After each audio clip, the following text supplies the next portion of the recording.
Hi everyone.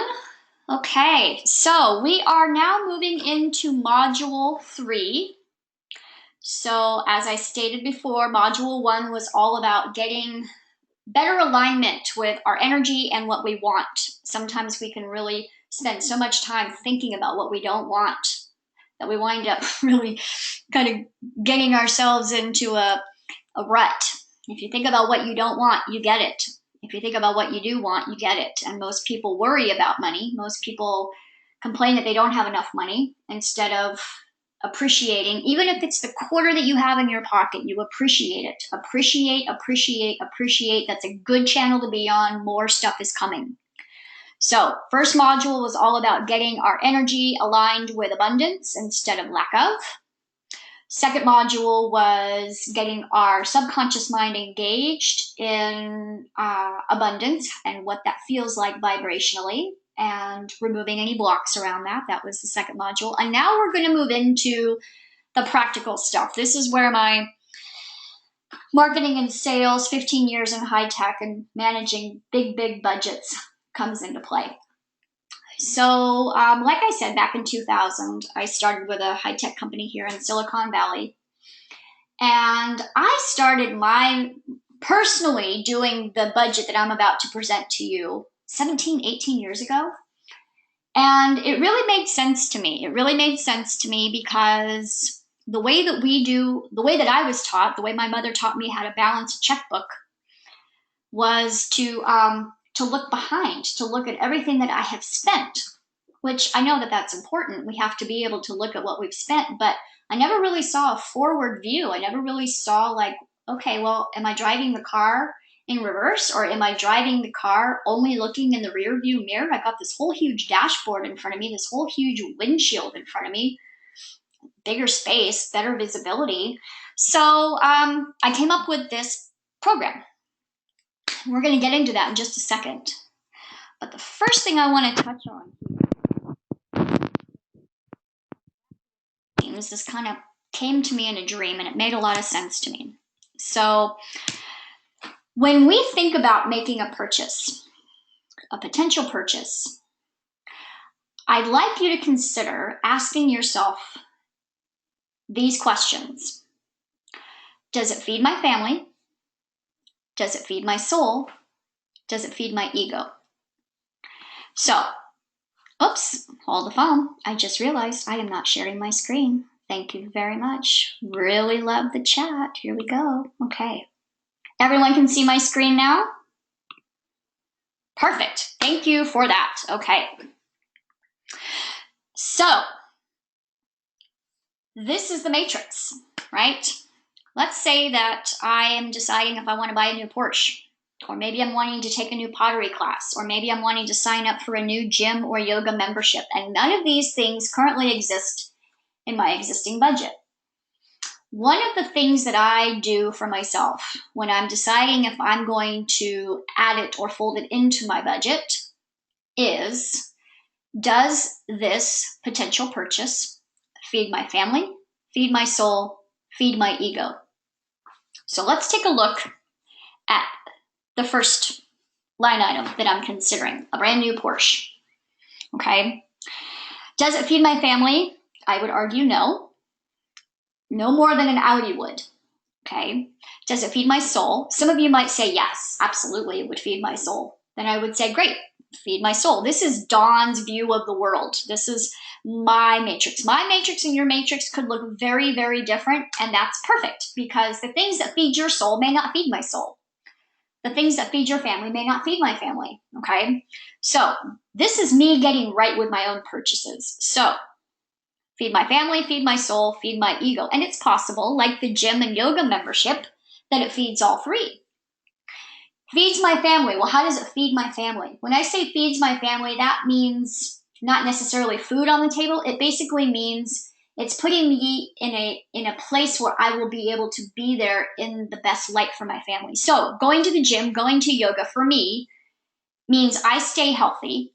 I have, good heart rate and good muscle tone, which in the grand scheme of things means I live longer. And if I live longer, I get to work And if I'm working, I'm feeding my family. Okay, so that's how that whole feed my family thing rolls. So for me, I have a yoga membership. That absolutely feeds my family because it keeps me healthy. My yoga membership also feeds my soul because when I am doing yoga, I feel really, really good. I feel really good. I feel happy when class is over. I've got a big smile on my face. It's good. It also feeds my ego because I look better in a bathing suit. Okay, so that's being honest. However, if I was only doing yoga to look good in a bathing suit, and I really didn't care and it fed my soul. In fact, I hated it. If I hated yoga and I dreaded going, well, then it's not feeding my soul. And if, let's just say for argument's sake, I'm single. I don't have a family, I don't have a husband, so I kind of don't care if I live to be 100 or, 75. So therefore, the feeding my family thing is out of the way. It's really just to look good in a bathing suit. That's a different story. So what I am putting forward for all of you is to consider any of your potential purposes in this light, and it might help you make different choices. So if it only feeds your ego, if it's only feeding your ego, ask yourself, is it worth making the investment right now? Especially if it means saying no to something that feeds your family or feeds your soul. When you're gojillionaires and you've got more money than you know what to do with, it's, okay, it's a whole different animal, but you still might argue that it's a fair exercise to do. So again, if your son needs new shoes because the school year is starting, that's a feed your family. That gets a check mark. And of course, you want your son to go to school with shoes on his feet, not only to keep his little feet protected, but of course, you need shoes, right? That feeds your soul. I get that. So new shoes for your son would be feeds my family, feeds my soul. And if you buy him $400, Dolce & Gabbana shoes, whatever, that might start to go into feed my ego. So that's where you start going, okay, do I just do the basic sturdy Converse or the Skechers or whatever, and maybe not get the $400 pair of shoes? This is where you're going to have to find your balance. But it does force you to do one thing. It does force you to look at the intention behind the purchase. And sometimes when we do that, we find ourselves making different choices. Okay, so I just wanted to offer that before we actually get into the nuts and bolts of the spreadsheet that we're talking about. Okay. All right, so the abundance spreadsheet that we're about to get into, most people, they hear spreadsheet and their brain goes, bleh, spreadsheet, boo. But my hope is that you're going to change your opinion around this. Okay, I would like to offer that it is not rocket science, common sense. In fact, it didn't seem like a big deal to me at all. I came up with this, like I said, 18 years ago, and I did it for myself, and then I mentioned it to a girlfriend, and she's like, oh my God, that's brilliant. And I've probably gotten, dozens of people on the program over the years, including my husband. When I met him, I asked him out, and he said, you don't want to date me, I'm a financial mess.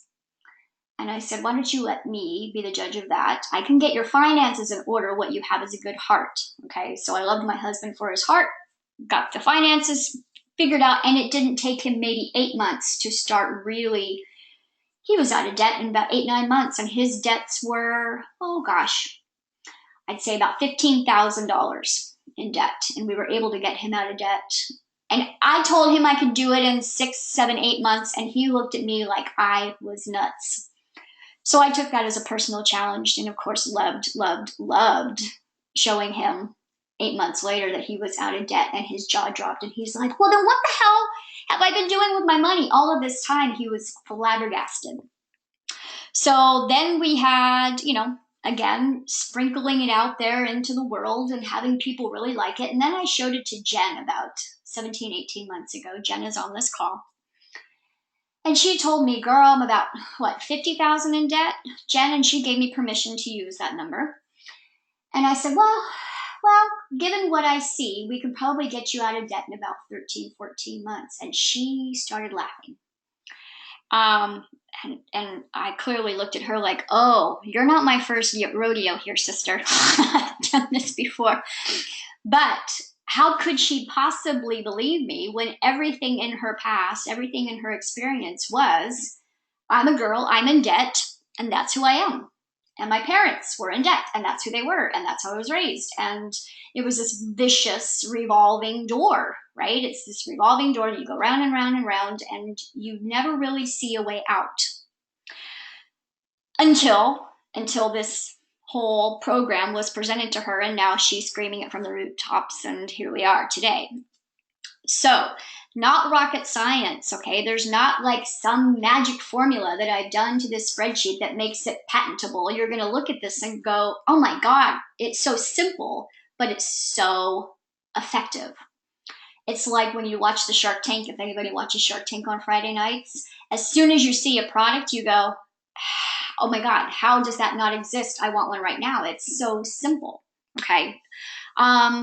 Again, using the car analogy, you wouldn't drive long distance in reverse. You wouldn't drive long distance looking in the rear view mirror. You need to look forward.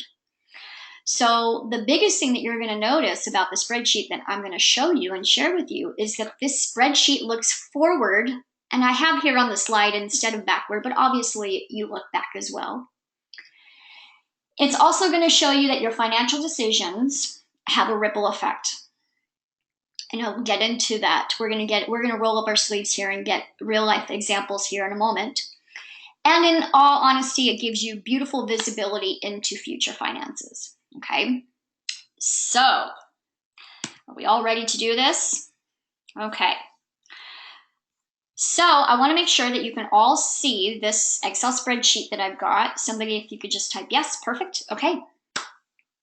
So there are a few assumptions that I have made with this spreadsheet. In the resources portion of this, on the website, you're going to see available resources. You're going to see the template that I have created offered to you. Unless you've already started working with it, then you're just going to work off of your existing. But this template is available to you. And the first thing that you're going to need to do is you're going to need to make this your own. So this template has made some assumptions. It is assuming that there are 2 paychecks coming in. One is for person 1 and one is for person 2. Person 1 gets paid every other Friday. Person 2 gets paid on the 15th and the last day of the month.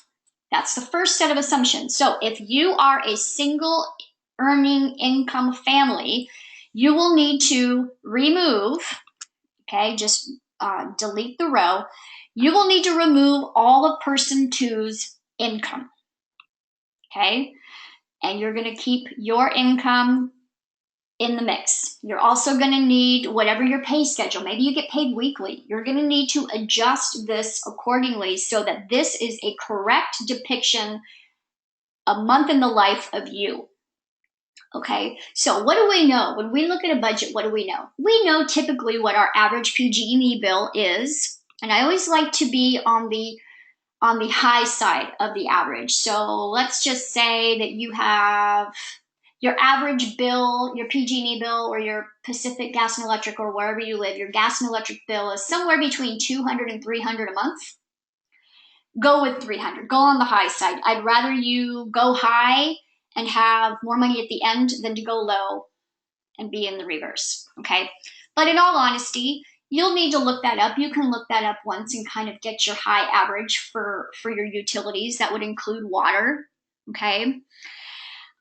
Your student loan, if you have one, if you have a student loan, this is where you would put in what your monthly student loan payment is and the day that student loan comes out.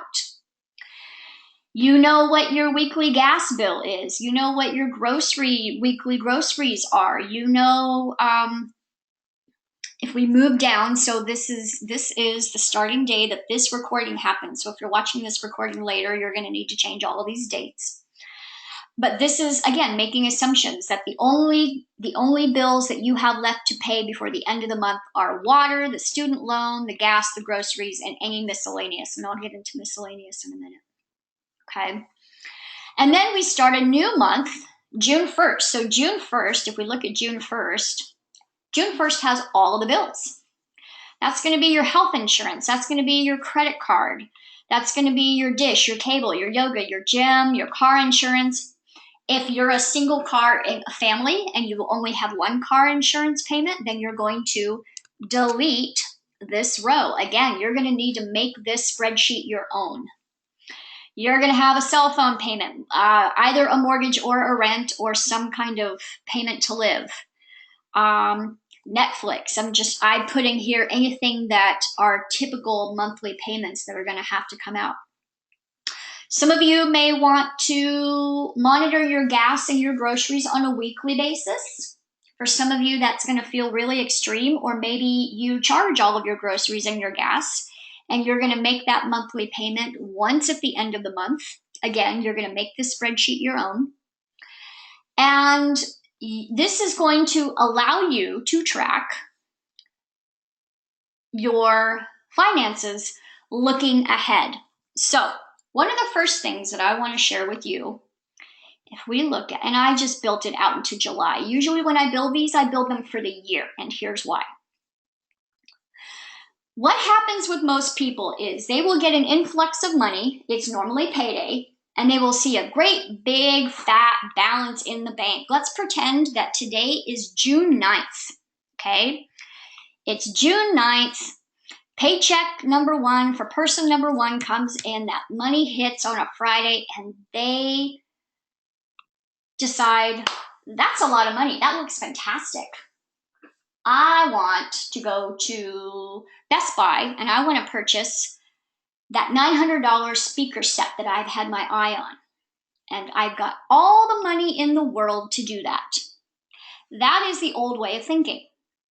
The old way of thinking is, for people who aren't looking at their budget moving forward, they look at that and say, I've got extra money. And I'm saying, let's see if we have extra money. And the only way to know that is to pop it into the budget. So, what we do is we come down here and we say, it is June 9th, 2017. I want to go to Best Buy. And I want to buy a $900 speaker set because I have tons of money in the bank. So, okay, we plop that in there. But here's the thing. We need to sort it by date so that this is actually landing in the appropriate spot in your budget. So we come here, we sort the sheet from A to Z, so it's sorting by date, and we say it's the 9th. Here we are. I just made that $900 purchase, and look, I still have $4,000 in the bank. But what you don't realize is by making that $900 purchase on the 9th, come the 13th, when all your other bills are coming in, that only leaves you with $9.66. Because we are looking at your budget future-wise, we are looking at where your budget is going to be when all of the stuff that normally comes in finally hits.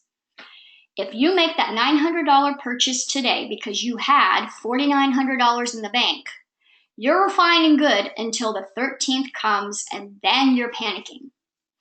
Most people that I have worked with know exactly what I'm talking about. Okay? I know this because I used to be that person. I used to have that moment of, oh my God, how did this happen? And you just hurry up, and for 2 days, you're not getting paid between the 13th and the 15th, and you've got $9 in the bank, and you're like, oh my God, this stinks.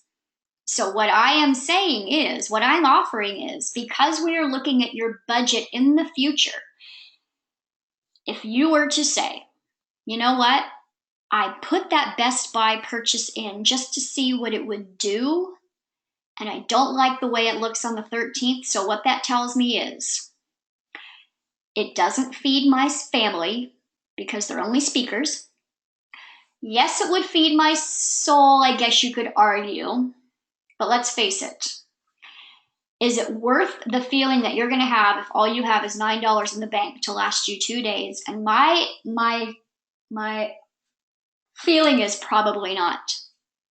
That being said, what you might say is, you know what? My bank account looks way better mid-July. In fact, I don't dip down below 1,000 or 2,000. Gosh, maybe I make the purchase on the 15th of July. So let's take a look at that.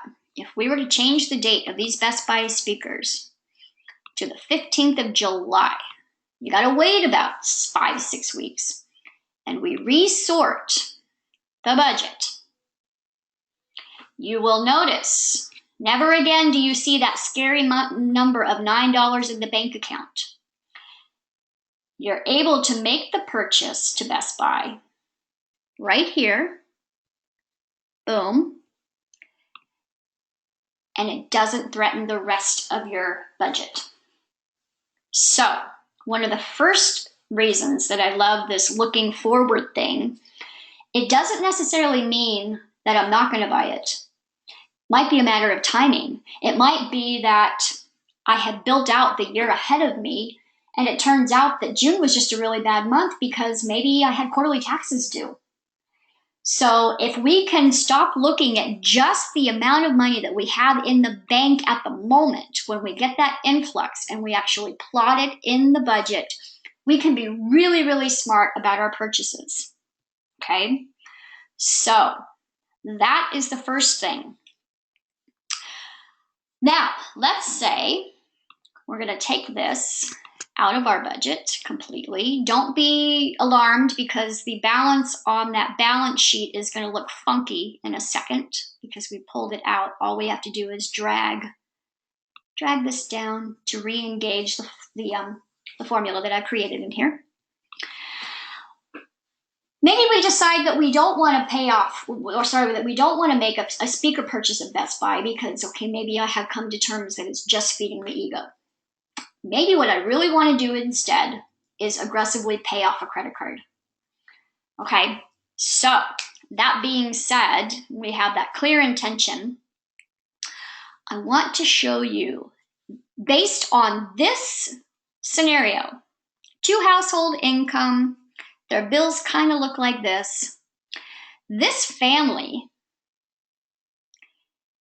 has expenses totaling $7,985. If we were to round up just a scotch, it's $8,000 going out every month. Okay? Now, the good news is, if we look at what this family brings in $9,000 a month. And that includes a $400 miscellaneous budget. And that miscellaneous budget could be restaurants, it could be movies, it could be whatever. This particular family, has $1,000 a month that doesn't have a home. So one of the things that I did for Chad, my husband, and for Jen, and for everybody else that I've worked with, is I had said, well, that's the money we use to pay off a credit card. So if we were to put in credit card additional payoff coming in at 7/15/2017, and we want to, let's just say $800 on top of the payment that we're already making. So let's see here. Credit card payment 1 was $75. That's making a minimum payment. Okay, that's not going to ever really get you out of debt. But if you take that $75 credit card minimum payment and you couple that with a big fat additional payoff of $800, and then we sort so that it comes up at the right place in the line, you will see that nowhere in July do you feel like you are in a dangerous spot. You just made an $875 payment to your credit card and you didn't feel it. You didn't feel it. So let's say, for argument's sake, that you had a credit card with a balance of $5,000. If you made a payment of $875, you would have that credit card paid off in less than 6 months. And the good news is it is not hurting you. Now, you're not buying the speakers at Best Buy. You're really getting yourself out of debt. And then the goal is here, folks. Here's the big thing.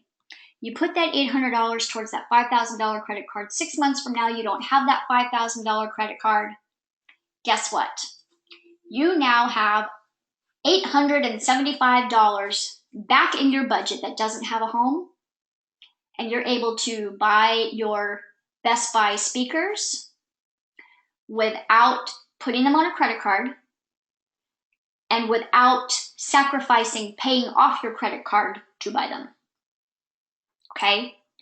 So that's another great way of using this budget, is allows you to see what you can actually pay off, and it happens fast. So I've got a question in the chat room. I just want to check.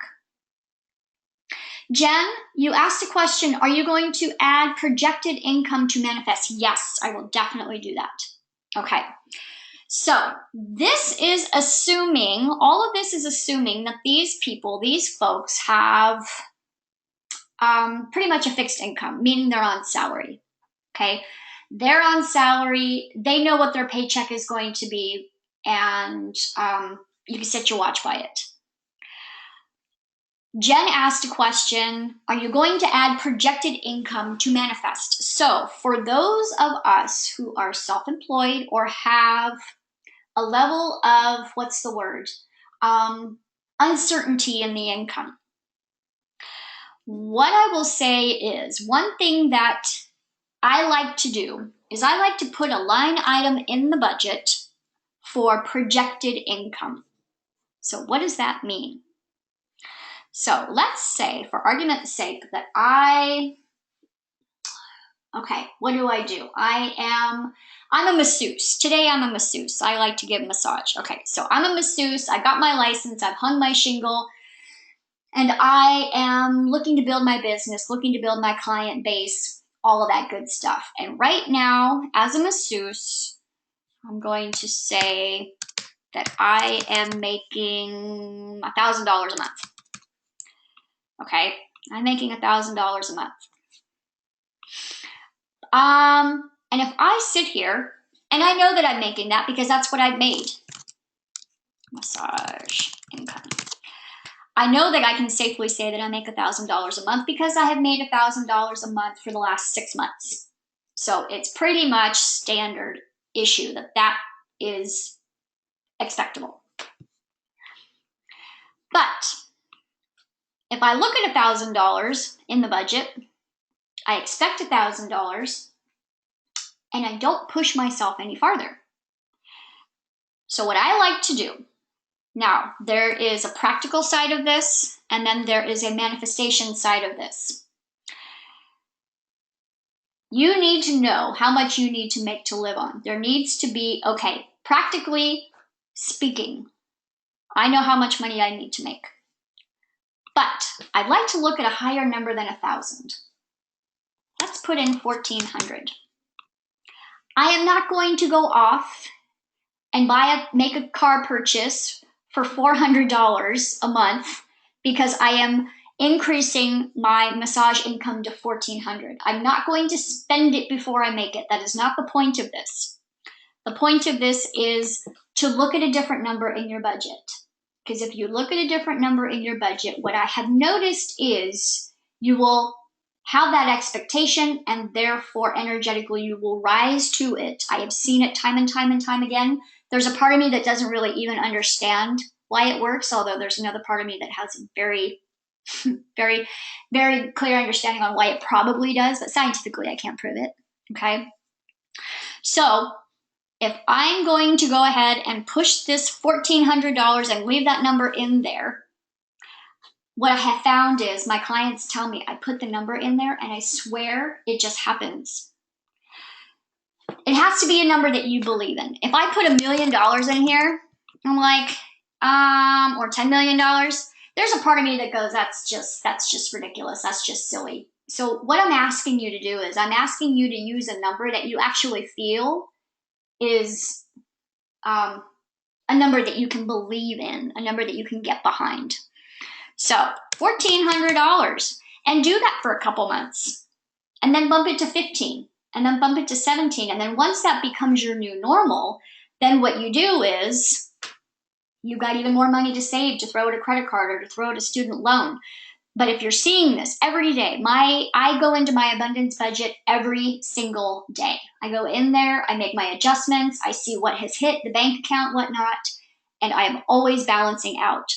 If I'm going to look at a number every day, I'd rather look at 14 than 1,000. Knowing darn good and well that I'm only spending the 1,000. I'm not increasing to the 14. Okay. So my own personal experience is, this is sort of funny. So my husband has a dog training business, and he's very, very busy. Very, very busy dog trainer, and he works 50 hours a week. This is his full-time job. And he acquired a facility about 2 years ago that put a $1,600 extra line item in the money going out pile. Okay, so it was $1,600 in the expenses or payments column. What I did was I said, all right, I want to rearrange my husband's income so that I dropped it down. I was very much in practicality mode. I'm like, okay, no more of this $1,400 business. I'm going to put in what I think he's going to make. Obviously, that's the number, not the number, but for this exercise, it's fine. I don't want to project anything too high because I want to make sure we're going to be able to cover the rent. So I'm only putting in what I know he can make. So I took out the fluff and I put in the bare bones. Do you know, for the first time in his life, because we look at this together, he made less than he's ever made before because we were looking at a smaller number. In fact, he made within $40. He made exactly what I told him the bare bones needed to be. He made the bare bones. And I looked at him and I started laughing. I'm like, we did this. You had your lightest month in years because we expected you to do bare bones. And he said, well, screw that. Put the higher number back in. So I put the higher number back in. Pardon my French. I put the higher number back in. And then the next month we were back on track, back to normal. So again, can I prove this? No, except it's all anecdotal. But I have noticed pattern after pattern after pattern after pattern that when you're looking at a number and you line up with that number and you're expecting to hit that number, assuming it's a number that you can get behind, you're more apt to find that happening. So, Jen, I'm going to put you on the spot for a second. I'm going to have you unmute your phone because I want you to explain your experience with this little exercise that we have done for your personal budget, for you. Oh, absolutely. Yeah, so you are exactly right when you started this whole program off saying that when I had come to you with the amount of debt and how I'd been robbing Peter to pay Paul. My husband is W-2'd. He has a set income. I was an entrepreneur for the last 20 years. My income always fluctuated. And I was the exact example of looking in the past and not looking forward. Once I started looking forward and seeing the ripple effect of the money, it took us about, I want to say about 4 months where I didn't have to rob Peter to pay Paul anymore. Like I didn't have to move money before, like I had to go on my bank account every day and be stressed out. Like, do I have to transfer money? Am I going to get a transfer fund? Because I had it attached to the savings account. And when I started working on this exercise, like as I posted in the chat, this is like my favorite part of the day. Anyone that knows me, I drop my kids off at school, I grab my coffee, I come home, and I'm playing with my money in a positive way. So the mind shift about money has changed. Being able to forecast out, I've made better, sound financial decisions. I was able to pay off. And then let's say, for example, an emergency came up and I was going to pay off an extra $800 on a credit card, but something came up, that where I needed $100 for my kids. I was able to, deduct it from that 800, make it 700, and I would see the ripple effect. And then maybe I'll see like, oh my gosh, I actually have an extra 200. And I paid everything off, you guys. We're down to a mortgage and 2 cars, and I'm about to pay off one of my cars. I have a truck that I'm about to pay off in July. And I still have a box of ones, a box of hundreds. I just can't even imagine what this looks like. The other thing, Dawn, that I want to say about this budget is what this has also allowed me to do is also allowed me to start, what's the word I'm looking for? This has also allowed me to start dreaming again, that I can actually put things out there that I want to manifest, because I see the possibility out here of the money. I used to be like trying to make zero my zero. I'm at about I want to say I'm about $3,000 is my new zero in my business account. Like I don't ever drop below 3,000. Dawn told me, oh, you're not going to have, you're going to have like $40,000 in your savings account. I was like, you're freaking crazy. My income is set. My husband's income is set. And you know what, you guys, we're almost there. So it's truly amazing what this does. It allows me to dream again. It allows me to make smarter decisions. It's easier to stay on budget. And the last part I want to share is the manifestation for those of us that are not 100% W-2. That manifestation is amazing, because you are, like she said, you spend the 1,000 or you use the 1,000 in your budget, but that extra $400, it shows up like totally random and you don't even really know when or where. And I've manifested the money that feeds my soul. Like I take all of these concepts and I've integrated all of them. I make decisions based on feeding my soul and feeding my family. I put them in my budget and I adjust them as needed. But this is why I'm so excited about sharing this and doing that. So that's been my experience over the last year. And Jenna, thank you very much for that. And you also brought up a concept that I want to touch on right now, which is 2,000 being the new zero or 3,000 being the new zero. For starters, I want your goal to be 1,000 being the new zero, meaning that you will never, ever, ever let any of your balance dip down below 1,000. This person here is at 909, so they're $100 short for a day or two. I can live with that. But then what happens is you want that new zero to be 2,000. So you never want your balance to dip down below 2,000. And then that might even increase to 3. What you're going to find is you're going to get used to seeing a number over here that is so high all the time that you just find yourself relaxed about money. If you're on the phone arguing with your spouse over which credit card to use to buy toilet paper, you are not in a relaxed place with money. This is the left brain side. This is going to help you to relax about money. If you have this rule that you will never let your balance dip down below 2,000, you don't care what credit card they use to buy the toilet paper, because you're going to pay it off at the end of the month anyway. It's a non-issue. It's a no big deal. You find yourself being able to move through the world much more relaxed. Okay. I want to show you one quick other tab here, which is the payoff tab. So let's just say that your goal is that you've got 2 credit cards, a car loan, a truck loan, and a student loan. Everything that I have heard is that you want to pay off the high interest rates first. So if you've got a card at 19% and another card at 17%, it stands to reason that you want to pay off the card with the highest interest rate first. Okay. Obviously, Car loans and truck loans are more of a 4, 5, 6 year plan. If you have paid off everything else and all you have is a car and a truck loan, guess where that extra $800 that you used to be putting towards your towards your credit card, if we had $875 that we were putting towards that credit card, well, with this person, that's going to be done in 3 months. So then credit card number two, that's going to be paid off in another month, 2 months.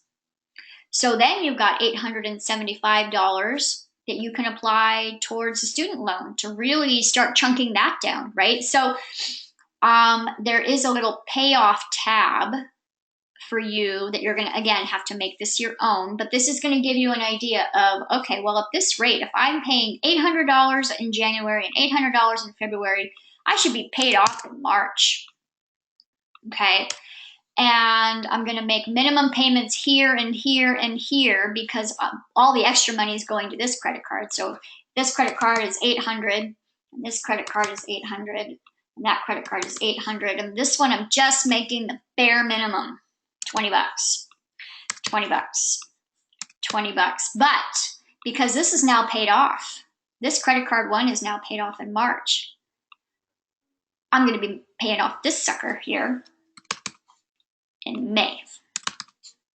Not even. So, in the matter of 1, 2, 3, 4, 5 months, we've gotten credit cards totaling $3,300 out of the way. Easy, no problem. Then you have to decide, okay, which of these do I feel like I want to pay off next? So you can really start to see how you can get out of debt fast. And then the goal is, once you're out of debt, then you just start saving. Start getting that savings piled up, right? I remember somebody asked me once, they said, well, when I pay off my car, and let's say that I use that same $800 a month to then just throw into savings, okay, at the end of the year, I've got, what is that? That's 9, 10,000. They're like, what do I do with that 10,000? And it's like, well, you can save it and maybe have a hefty down payment for when you need to buy a new car in 6 years, or you just have the $10,000 for backup, or you throw it in a retirement fund. I mean, that's the whole idea, is to get yourself in really, really good shape. But the first thing that everybody needs to do to get out of that rat race of the, the revolving door is getting out of debt. So that being said, let me just take you through a couple little practical things here. Okay, so you're going to, again, take this budget, make it your own. You're going to dial it all in. You're going to have an initial balance. That's whatever the balance is in your bank account today. And let's say that, okay, your PG&E bill actually came in, and it wasn't $220 like you had thought. It was actually only $195. So you're going to change this $220 to $195, and you're going to pay it on the 30th. Okay? Bill came in, it was less than you thought. This paycheck hit already, so you're going to turn it green. And the water bill came in. The water bill was actually less than you thought too. It was only $65.98. So you made that payment and it cleared your account. And your student loan came in and it's been processed. And you check your bank statements every day, or at least every other day if you can. So you check your bank statements, and after everything passes, you say, okay, cool. I have exactly $3,012.11 in the bank, and that's what my bank account says I have. Perfect. Wonderful. So as the bills come in, you just mark them green. Now, let's say that you go to the shoe store because Johnny needs some shoes. Okay. So you go down here and you add shoes, shoe store, whatever, and they were $45. $45, and that cleared your account on the 27th. You drag this formula down. Once again, you sort from A to Z so it winds up landing correctly timeline-wise. And you turn that green. Now, you didn't have a line item for shoes.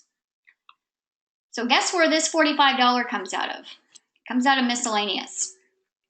So you would take that $400 minus 45, and you would change that to be $355. That is how you have your miscellaneous budget work out for you. Now, let's just say for argument's sake that you did decide to go with the Dolce & Gabbana shoes for your son instead of the Keds or whatever. And let's say that those suckers were $400. Your miscellaneous budget is 0, which means no more miscellaneous purchases. If you were going to get a pedicure, you got to do it in June, and it has to come out of June's miscellaneous budget. Okay? Some of you are going to say, Dawn, that $400 for miscellaneous is ridiculous. And I would say, I agree. This is just a template. However, your particular budget is going to tell you what your miscellaneous budget should look like. If your paychecks look more like 25 and 27 every 2 weeks, okay, obviously you're going to have a higher miscellaneous budget. Or if you're like, you know what, in all honesty, this is what I bring in, I just know that I spend more than that, that's where you're going to have to say, okay, but that's not going to get you where you want to go. So be honest with what that miscellaneous budget is going to look like. Okay, and only you can do that, only you know.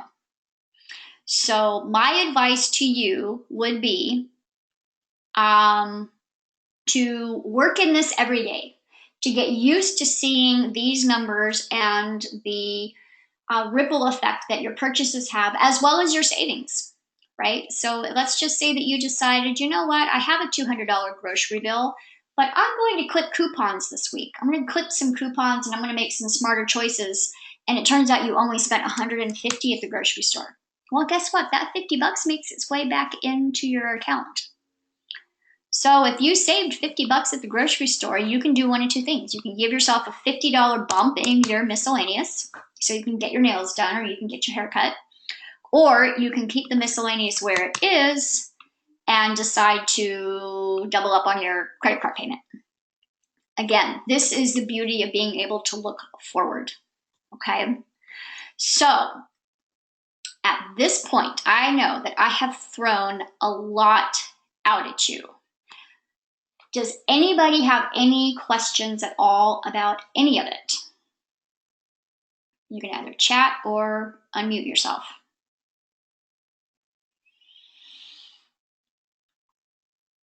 Perfect. Okay, so I'm going to take that as a good sign that my explanations were clear. Okay, so again, you're going to find this empty template in the resources. What I will say is, it's just like going to the gym. If you go with a buddy, chances are it's going to be easier for you.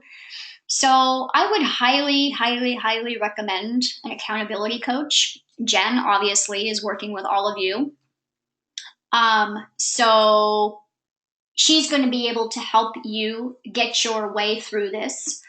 I highly, highly recommend getting your spouse or partner on board with this plan. If only one of you is looking at this, the other one is going to vibrate the way he or she's always vibrated, have the same associations that he or she has always had, and it's just not going to quite be on the same page. So if you can get your spouse to do this with you, it would be fantastic. And the last thing I would say is keep your abundance spreadsheet up to date. There's nothing like not doing it for 2 weeks and then having 2 weeks worth of stuff to do. If you do it every day, you can be in and out in 5-7 minutes.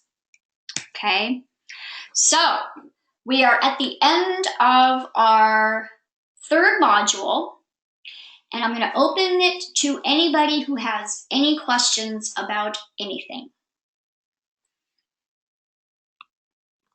I see a little comment here from Julio. It's freaking awesome. Jen has been helping me to dive into the sheet the past few weeks. Awesome. I'm so, so glad to hear that. Any comments or feedback from anyone else about any part of the program?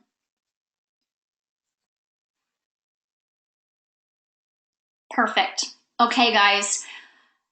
What I will ask you to do is incorporate this, live it, breathe it, smell it, taste it, live it. It only works if you do. Okay, I'm going to go ahead and close now. Thank you all for your participation, and go get your treasure. Bye, everybody. Take care.